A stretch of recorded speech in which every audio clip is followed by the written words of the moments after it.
محمد وعلى آله وأصحابه أجمعين. أما بعد، أبلوان إسلاما بكجرت هندت. السلام عليكم ورحمة الله وبركاته. ربي نمرايينها وفقوا الدوان خيرينها دبسوا نما خيري يا ربنا تاسسوا وكجرت نما خيري ومس ربنا قدوا.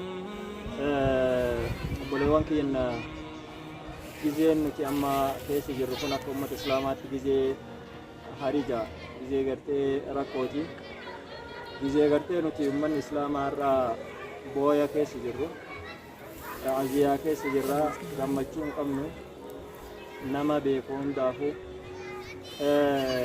نما قرتي چورا قبو akka jedhamu san nama coraa qabu nama waatti dhagamu hunda yeroon kun yeroo nuti gartee har'a silaa wartee waan biraa haasofnuu miti. yeroo dargaggeessi kennallee dargaggeettiilleen sheeknilleen namni hundu dhiiraa dubartiidhaan silaa yaanni kenna guddaan dhiiga islaamaa akkanatti lafatti gad dhangala'u kana tahee yaanni hunda namaa kanarra deebi'ee namni hundi waan kana haasa'u waan kana wal gaafatu dhabnee waan biraa godhuu hin dandeenyu nuyyuu beekamaadha. yoo waan biraallee godhuu fi dadhabne ummata kanaaf yeroo gartee silaarraa du'aayii teenna qulqulluu rabbii kenna isaanii kadhannuudha malee yeroo gartee waan garagaraa haasa'amuu miti. akkasumaanis nama gartee yeroo baay'eellee waa haasa'uu miti. nama gartee miidiyaa irratti mul'atu miti. namni argee beekanatti hin fakkaatu kanaan dura. haa ta'u gartee namni yoo dirqamee jedhe wanni wahii dirqamne wahii nama seensisa. wanni gartee waa na haasofsiise har'a ammoo waa'ee yeroo ammaa akkuma amma jenne kana yeroo gartee nuti akka hin taane ta'aa jirru yeroo dhiini kenna akka hoolaa udhiyyaatti gartee dhiini ilmaan kennaa dhiini gartee dubartii keenya manni keenya diigamaa jiru dubartiin keenya ilmaan keenya gubataa jiran dhiini isaanii lafatti dhangala'aa jiru kana keessatti wanni immoo waan kana na dubbisiisee quuqama na keessa jiru innis maa inni yeroo ammaa kana biyya keenya kana irratti gartee ajandaa haaraa ta'ee wanta haaraa ta'ee gartee yeroo namni keenya silaa akka amma jenne kana waan kana irratti xiyyeeffatu keessatti waan hin taane gartee ummata keenya keessatti gadhiifamee namni keenya waan kanaan teeshiin ta'ee gartee sammuun isaa jeeqamee namni gartee wal qoodee haasofni gartee ijoollee keenya dargaggeessa achii dhumaa jiru san dhiisee dargaggeettiin achii dhumaa jirtu dubartii achii dhumaa jirtu san namni aalima biyya sanaa dhumaa jiru nama gurdaatu dhumaa jira gartee achii dhumaa jiru san dhiisee ajandaa biraa biyya keenya irratti banamee gartee amma deemaa jiru kanatu xiqqoo na quuqe haga nama tokko. ani garuu maaliif wanni kun ajandaa haalaa ta'ee biyya keenya irratti yeroo akkanaa kana keessatti banameellee na dhibe. innis waa'ee caatii fi waa'ee jimaa yeroo ammaa gartee qilleensarra deemaa jiru kana akkuma beekamu biyya keenya keessatti waa'een caatii kaasamuu jalqabame har'aa miti. turee jira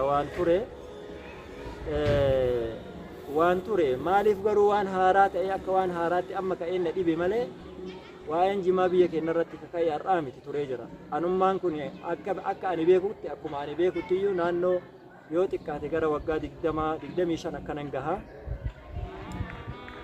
kanuma tahuu wajjiin immoo maaliif har'a haaraa ajandaa haaraa tahee ummata keenyatti gabbahe yeroo amma akka amma jedhu jirru kana keessatti yeroo silaa ummanni keenya waan kanarratti fuulleffatu qabu keessatti akka ummanni keenya waan kanarratti hin fuulleffanne akka ummanni keenya addaan qoodame ummanni keenya duraanuu qoodamaadha.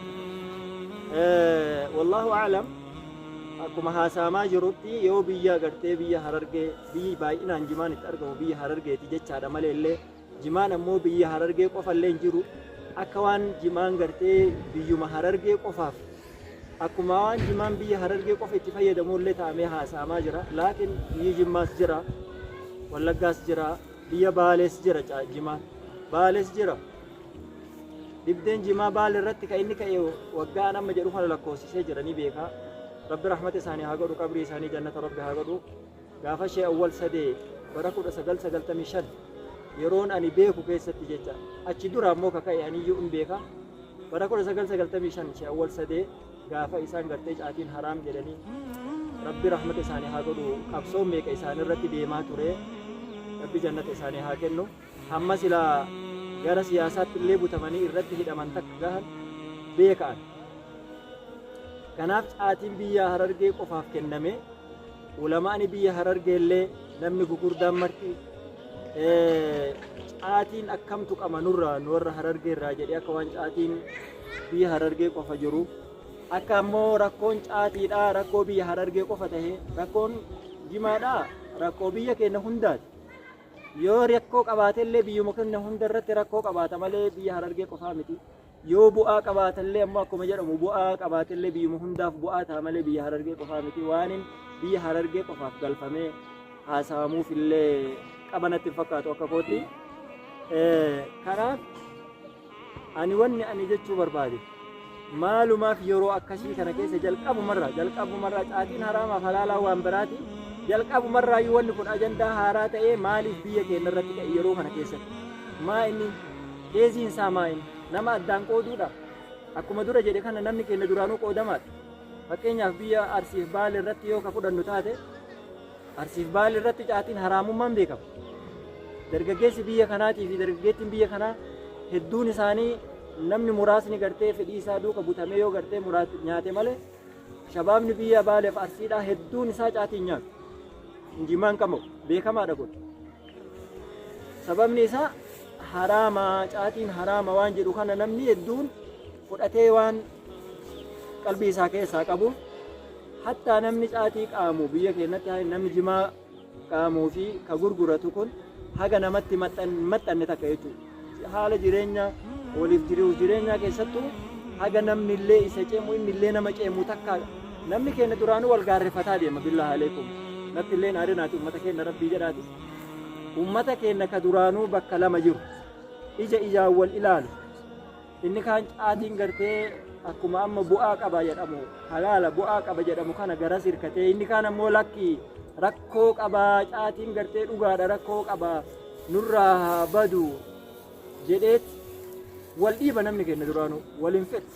Har'a ammoo gaafa ulamaa'ni namni gurguddaan nuti abdannu kan nuti eeggannu rabbi isin nu haatiis wallaahi billaahi ani rabbi illee natti quba qaba isin qeequuf illee miti garuu dubbii tana dhukkubsanaan dubbadhe malee ulamaa qeequttaadha halan ta'u yeroo namni gurguddaan har'a ammoo qilleensa addunyaa kana ka har'a gartee namni meeqa isarra oolu namni badaa fi gaariilleen gubbaa kana sooshaal miidiyaa waan jedhamu kanarra waan jiru ana caalaa isintu beeka an baay'eellee sooshaal miidiyaan hordofu wallaahi yerootti yoo waa xiqqoo ishii waa laale malee hin hordofu baay'ee yeroo waan hin qabneef garuu isin na caalaa namni hedduun waan onlaayina jedhamu waan sooshaal miidiyaa jedhamu kanarra waan yaa'u isintu narra beeka. Nama gubbaa kanarra jiru immoo nama onlaayina jedhamu sooshaal miidiyaa jedhamu kanarra waan yaa'u nama gartee duraanuu garamiin gartee ulamaatti arraba dheereffatta nama jiru hedduu isaa nama arrabni isaa gartee adaban qabne hedduu ka as gubbaarra jiru akka inni gartee ulamaatti arraba dheereffatu yeroo namni gartee ulamaa gubbaa kanarratti bahee wal qeequ wal gartee tiniin arrabsu xiiqii keessa galee namni inni kaan ani xiiqiidhaaf xiiqii abaluutiif jimaa qaba jedha namni alimaa wayamma yoon hin argu akkamitti nama aalimaarraa wanni akkana haasa'ama nama aalimaati namni sun nama nuti ani namni gartee nama hedduu tullaabni ilmii biri jiru jedhee namni natti hime anillee hin beeku wayita namni gugurdaan akkanaa xiiqii keessa galee ummata keenya ulamaa caatii yoo halaala taatellee yoo haraama taatellee xiiqii keessaa baya xiiqii keessa yoo gale namni waan tolchu waatu bada xiiqii keessa yoo gale namni kamuu waatu bada malee waan tolan namni gartee xiiqiidhaan walitti deemaa jira akkaan argutti malee fala ummataa barbaachallee miti kuni akkanatti ummataaf falliin argamallee jedhee yaadu ani waan isin asirratti ulamaan asirra bahee wal qeequuf ani naan galle malee isin asirratti baatanii wal qeequun yoo ummata keenya adda qooduu ta'e akka ummanni lafa kana yoo isin onlaayina irratti sooshaal miidiyaa irratti achirratti wal loltan warri lafa kanaa ammoo ulee wal lolaa beeka an akkasitti yaada gaafa isin akkasitti garee uumtanii gubbaa kanatti inni kan warra caatiin halaal jedhu duuka bahee inni kan warra caatiin haraam jedhu duuka bahee gaafa isin gubbaa kanatti garee uumtanii akkasitti wal loltan warri lafa kanaa ulee wal lolaa beeka ummata keenya wal hin tumsiisinaa rabbii jedhama ummata keenya wal tumsiiftan duraanuu wallaahi biyya keenya arsii baalee kana keessatti namni wallaahi giddii wal bira deemaa jira. Ana akkasitti beeka garuu namni giddii wal bira yaa'aa jira. Osoo tokko waa tokko jedhee namni wal tumuuf qophiidha biyya keenya kanatti.